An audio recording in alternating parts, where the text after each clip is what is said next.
Alam mo, maganda raw sa Palawan. Huwag lang, eh. Mag-chill. Pero mas maganda, pag may kasama. Gusto mo pang pumunta? Kasama ako. Loko! Sukli ko! Ano po?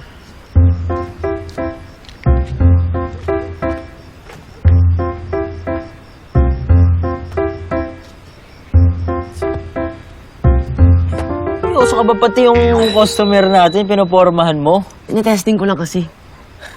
Pero, mukhang epektibo nga. Hoy! Ano pinagtatawanan niyo dyan? Eh si Kuya po, tinuturuan po paano pumorma. Ikaw, Peter? Nagtuturo? Wala kang naiuwing babae dito. Siyang naman. Alam niyo, kung ako sa inyong dalawa, ayusin niyo na lang pagbebenta dito kasi mas may chance kayong kumita kesa magka-jowa. Oh, jowa-jowa.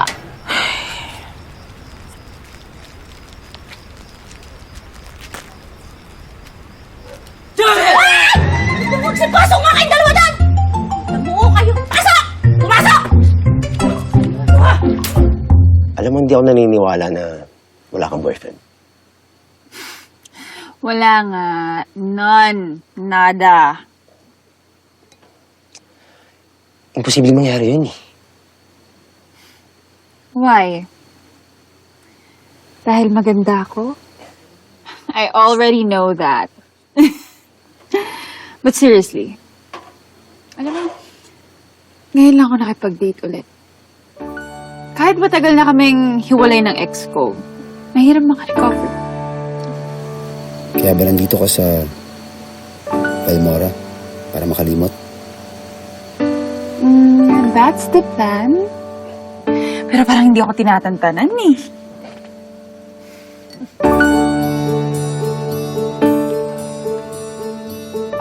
Para klaro lang.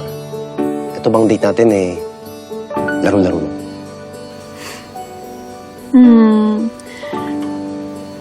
Maybe.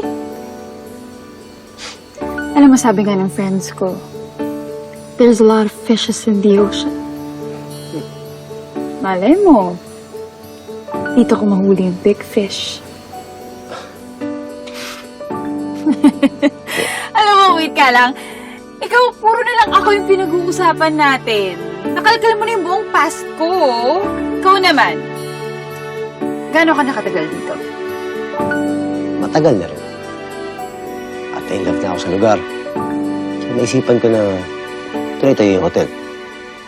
At syempre, ito rin tumira.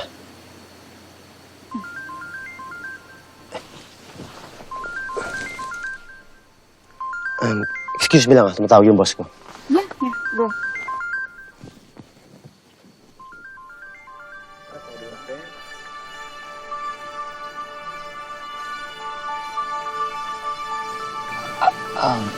Yung trabaho ko. Family. Friends. Di ba? Katulad mo. Mahal mo na ako agad?